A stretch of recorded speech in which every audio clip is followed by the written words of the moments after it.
कि हमारी संस्कृति में शोषण करना या शोषित होना या शोषक होना इस प्रकार की कोई अवधारणा नहीं रही है। यहाँ जो शासक वर्ग भी था वह भी प्रजा के हित लाभ से जुड़ा हुआ था। आपने अपनी पौराणिक कथाएं कहानियाँ जो आपके हमारे समाज में उपलब्ध हैं उसमें आपने पढ़ा होगा कि अकाल पड़ने पर राजा जनक हल चलाए। ये क्या दिखाता है? ये दिखाता है कि राजा को अपने प्रजा की चिंता थी और कोई ऐसा नहीं था कि राजा अपने महल में सोया हुआ है। अगर आवश्यक है तो राजा भी हल चलाने खेत में जाता है। तो न तो शोषक था न शोषित था।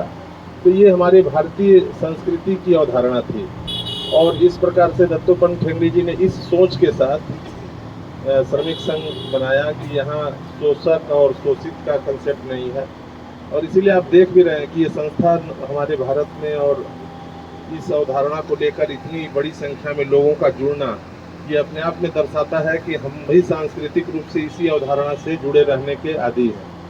मतलब हम आप देख रहे हैं कम्युनिस्टिक जो शुरू में इस तरह के श्रमिक संघ आए और उन्होंने बड़ी लड़ाइयाँ लड़ी, लेकिन उसके दुष्परिणाम भी सामने आए। तमाम ऐसे राज्य जहाँ इनका प्रभुत्व बढ़ा वो उद्योग शून्य हो गए, लड़ाइयाँ बहुत घातक हुई, श्रमिकों को भी उसका कोई लाभ नहीं हुआ।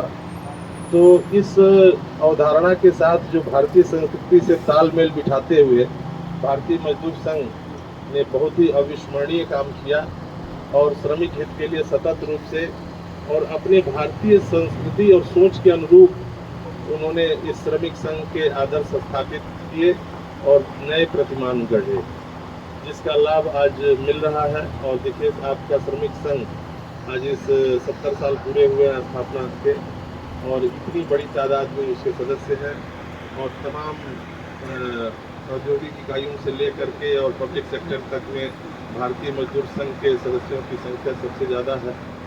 तो इसका मैं धन्यवाद दूंगा कि हमारी जो सोच है, जो हमारी सनातन संस्कृति की सोच है कि यहाँ हमें शोषक और शोषित नहीं रहना है। आपने अपनी कुछ कठिनाइयों का भी वर्णन किया, लेकिन मेरा ये मानना है कि देखिए आप इतने गौरवशाली हैं कि पूर्वांचल में इसी उद्योग में तमाम जहाँ ताले लग गए, जहाँ कठिनाइयाँ तो रही होंगी, ऐसा नहीं है, और यहाँ भी वो कठिनाइयाँ रही होंगी, लेकिन आपने तालमेल बिठाते हुए अपने परिश्रम के बल पर इस औद्योगिक इकाई को न केवल जिंदा रखा बल्कि पूर्वांचल में इसका मान बढ़ाया।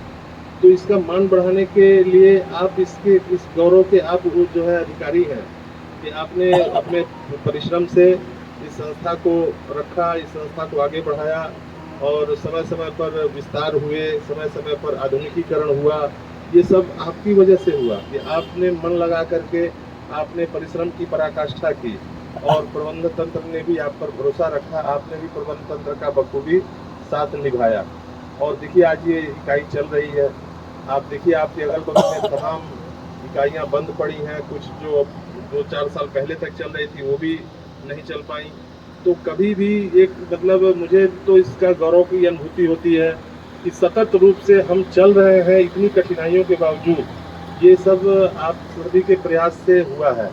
तो इस गौरव के आप उत्तराधिकारी हैं और हम आपसे ये ऐसी आशा रखते हैं कि आगे भी भविष्य में भी आप इस संस्था को अपने परिश्रम के बल पर और आगे बढ़ाएंगे और जो भी कठिनाइयां हैं, जो भी आपकी ज़रूरतें हैं, निश्चित रूप से प्रधान प्रबंधक महोदय बहुत संवेदनशील हैं। अभी आरओ वाटर की बात की जा रही थी, ये सारी ज़रूरतें हम समझते हैं निकट भविष्य में आपके आदेश से सब पूरी हो जाएंगी।